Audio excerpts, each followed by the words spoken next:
नहीं उठाएंगे तो ये अपने को दबाते रहेंगे, गरीबों का अधिकार छीनते रहेंगे।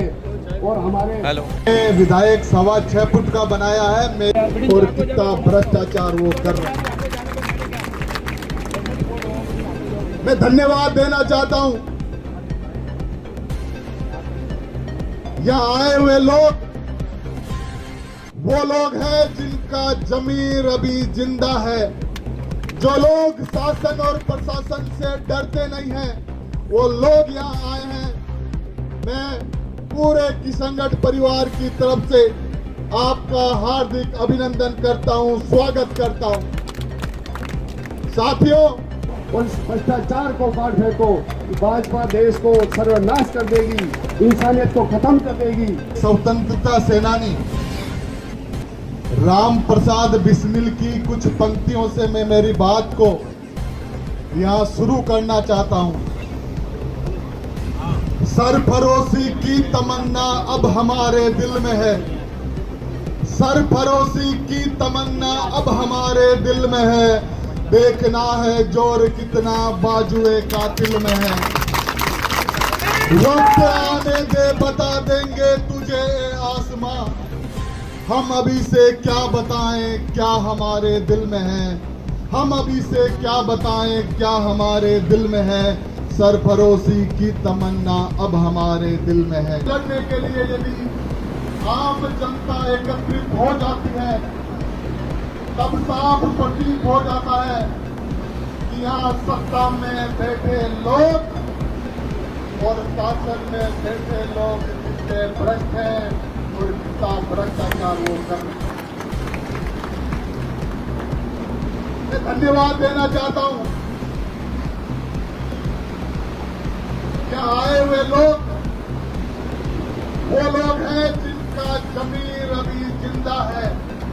जो लोग शासन और प्रशासन से डरते नहीं हैं, वो लोग यहाँ आए हैं। मैं पूरे किशनगढ़ परिवार की तरफ से आपका हार्दिक अभिनंदन करता हूँ, स्वागत करता हूँ। साथियों, यहाँ 26 कौम के लोग बैठे हैं। आज बुधवार का वार है, आज श्री गणेश हो गया है। मैं जब सुबह उठा तो मेरे बच्चों और मेरी धर्मपत्नी को मैंने कहा कि आज से ये विधायक जनता के लिए सड़कों पर उतर चुका है, अब 3.5 बरस बाद ही जो लौटेगा। ये लड़ाई कांग्रेस पार्टी की लड़ाई नहीं है, ये लड़ाई मंत्री भागीरथ चौधरी की लड़ाई नहीं है, ये लड़ाई पूर्व विधायक भाजपा नेता सुरेश साहब की लड़ाई नहीं है, ये लड़ाई यहाँ के विधायक विकास चौधरी की लड़ाई नहीं है, ये लड़ाई किशनगढ़ की पीड़ित जनता की लड़ाई है। और जब जनता तकलीफ में होती है, जब जनता अपने आंसू रोती है, जब जनता 2 बरस पूर्व अपने पट्टों के लिए पैसे जमा करा देती है, जब जनता दर दर भटकती है, तो जिसका जमीर जिंदा रहता है वही नेता आपके बीच में आता है, आपकी बात को सुनता है। मुझे पता है मैं किसी बड़े बाप का बेटा नहीं हूं, मुझे राजनीति विरासत में नहीं मिली है, मुझे राजनीति किसी पैसे वाले ने नहीं दी है। मैंने अजमेर विश्वविद्यालय में जनता की लड़ाई लड़ी है और यहाँ भी लड़ाई आपके आशीर्वाद से कम नहीं लड़ी है। मैं वादा करता हूँ मेरी माताओं बहनों को, मैं कसम खाता हूँ, जब तक आपको पट्टे नहीं मिलेंगे ये लड़ाई लगातार जारी रहेगी।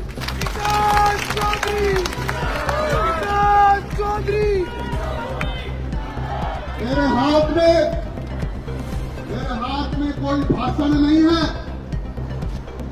ये आज सुबह से आई हुई जनता की तकलीफों की पर्चियां हैं साथियों, तकलीफों की पर्चियां।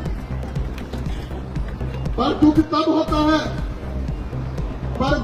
होता है जब इस नगर परिषद में ऐसे राजा को बैठा दिया जाता है जो राजा विदेशों में बियर बार खोलने में बिजी है। तकलीफ तब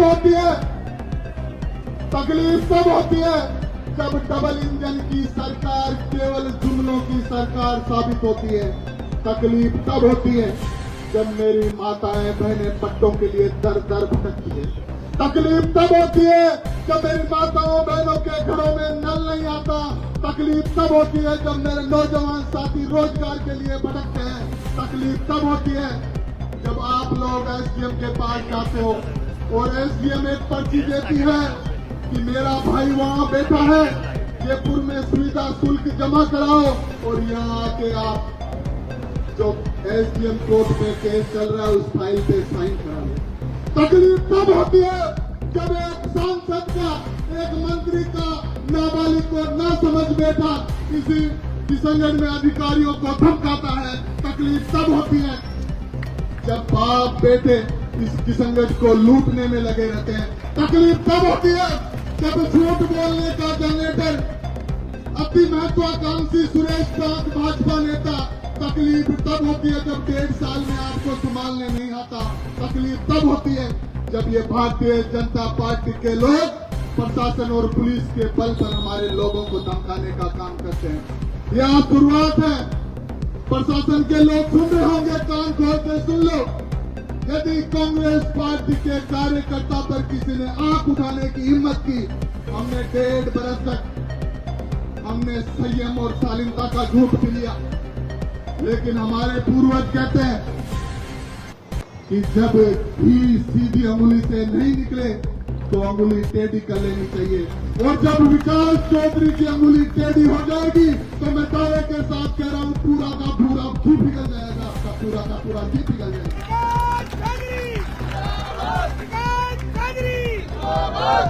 मैं आभार प्रकट करता हूं इस नगर परिषद की नेता प्रतिपक्ष बहन हमीदा बानो जी का, जो 6 बार की पार्षद है, आपकी लड़ाई लड़ रही है। यहाँ बैठे भ्रष्ट लोग भाग जाते हैं। सरकार को, प्रशासन को चेताना चाहता हूं। यहाँ कई मेरे ग्रामीण भाई भी आए हुए हैं। आज 4-4 महीने तक मेरी माताओं बहनों को नरेगा का पैसा नहीं मिला। ग्रामीण क्षेत्र में बड़े हालत विकट है। डबल इंजन की सरकार केवल झूठ और पाखंड की सरकार है। केवल भाई से भाई को लड़ाने का काम करती है। ये डबल इंजन की सरकार केवल हिंदू मुस्लिम करने का काम करती है। ये डबल इंजन की सरकार गांव, गरीब, किसान, नौजवान का भला करने वाली नहीं है। ये डबल इंजन की सरकार माताओं बहनों की सुरक्षा करने वाली नहीं है। माताओं बहनों के महिला सशक्तिकरण की बात करने वाले ये लोग, नहीं सहेगा राजस्थान का भाषण देने वाले ये लोग आज कहाँ है? आप पूछिए, आपका सांसद का है जो 50,000 वोटों से यहाँ एमपी में जीत के गया, कभी मेरी माताओं बहनों के बीच में आया? मैं कहना चाहता हूं उनको, उनके नाबालिग ना समझ बेटे को जो आजकल बड़ी रील बना रहा है। अरे बेटा, रील बनाने से काम नहीं चलता। जनता के लिए संघर्ष करना पड़ता है, जनता के लिए लड़ना पड़ता है, अपनी ईमानदारी दिखानी पड़ती है। तेरी तरह एसडीएम तहसील थानों से पैसे लेकर दिल्ली में अयाशी करने से जनता का भला नहीं होने वाला। ये मैं आरोप लगाना चाहता हूँ इस खुले मन से। आरोप इसलिए भी लगाना चाहता हूँ कि डरा रहे हैं, धमका रहे हैं। विधानसभा चुनावों में उनको हार पच नहीं रही है 50,000 वोटों की। पचेगी भी कैसे? लोगों को पैसों से वोट खरीदने वाले लोग ज्यादा लंबे चलते नहीं है। मैं तो आह्वान करना चाहता हूं मंत्री महोदय का कि कहां पैसा लेके जाओगे इसका? मंदिरों की जमीनों को आपने नहीं छोड़ा, किसी गरीब की जमीन को आपने नहीं छोड़ा। भ्रष्टाचार का आलम इस किशनगढ़ में आपने मचा दिया। यहाँ का आप बताइए, यहाँ आयुक्त कहाँ है? यहाँ का चेयरमैन कहाँ है? यहाँ का सांसद कहाँ है? यहाँ के प्रतिनिधि कहाँ है? यहाँ की डबल इंजन, ट्रिपल इंजन की सरकार कहाँ है? आपको पूछना होगा मेरे साथियों। माताएं बहनें की संख्या में आई है। मैं आपके दुख तकलीफ को समझता हूँ और मैं धन्यवाद देना चाहता हूँ पत्रकार बंधुओं। मैंने किसी कार्यकर्ता को एक टेलीफोन नहीं किया, मैंने किसी कार्यकर्ता को लाइव आके वीडियो से मैंने उनको आह्वान नहीं किया, पर प्रशासन के जो लोग सुन रहे हैं उनको मैं सुनाना चाहता हूँ।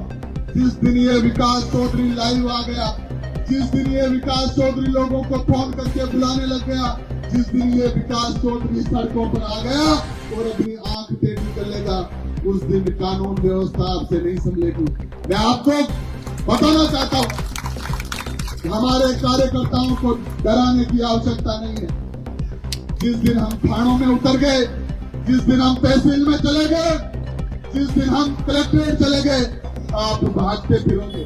भले ही इस पूरे जिले की 8 विधानसभा में अकेला विधायक हूं, भले ही मैं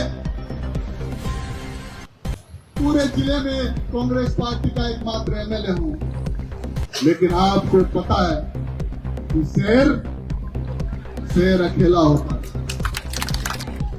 तो आप हाथ उठा के इस आंदोलन का समर्थन करें और आप कसम खाएं सब लोग, जब तक गरीब आदमी को पट्टे नहीं मिलते तब तक आप इस विधायक के साथ खड़े रहेंगे या नहीं रहेंगे? ये लड़ाई जारी रहेगी या नहीं रहेगी? आप मेरे साथ हो या नहीं हो? आवाज दो, आवाज दो। कई समय से आम जनता के पैसे जमा होने के बाद भी पट्टे लंबित है।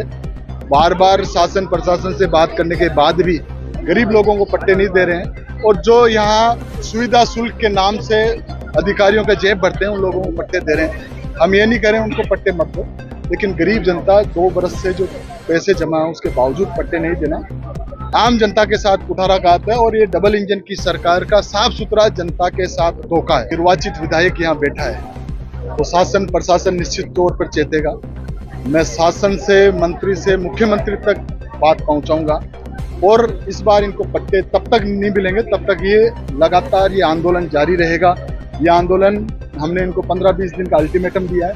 15-20 दिन में यदि किसी प्रकार का कोई निष्कर्ष नहीं निकला तो निश्चित तौर पर हम अगली बार यहाँ इस नगर परिषद के सामने अनिश्चित काल के लिए बैठेंगे।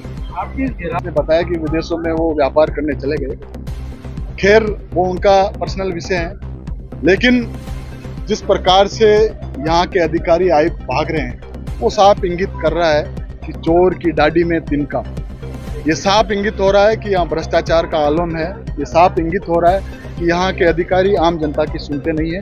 समय रहते वो चेत जाएं, नहीं तो उनको कुर्सी से उठाकर हम बाहर निकालने का काम करेंगे। अभी आपने भाषण के अंदर एक आरोप लगाया था, लगातार शासन प्रशासन के लोग चोरी चुपके मुझे आते हैं, मुझे बताते हैं कि हम उस नासमझ आदमी से परेशान हैं। निश्चित तौर पर यदि सेवा के कार्यों में जुड़ना चाहें, आपके पिता मंत्री हैं, आप काम करना चाहो तो केवल रील बनाने से या लोगों को गुमराह करने से या लोगों से प्रशासन, शासन, तहसील से पैसे लेने से काम नहीं चलेगा। जनता के बीच में आना पड़ेगा। आपको विकास चौधरी बनना है तो संघर्ष करना पड़ेगा। नेता बनना है तो नेता केवल रीलों से नहीं बनते, नेता जनता की लड़ाई लड़नी पड़ती है। उनको नेतागिरी मुबारक, लेकिन उनको आजकल ज्यादा चस्का लग गया कि सरकारी कामों पे फीता काटने का। एक विशेषाधिकार का हनन है। आप वरिष्ठ पत्रकार हैं, आप सब लोगों से छुपा हुआ नहीं है। आपको भी लोकतंत्र के एक सजग प्रहरी बनने के नाते ऐसे लोगों को यहाँ से हटाना चाहिए, ताकि आम जनता की आवाज कोई समझदार आदमी एक उचित स्थान तक पहुंचा सके।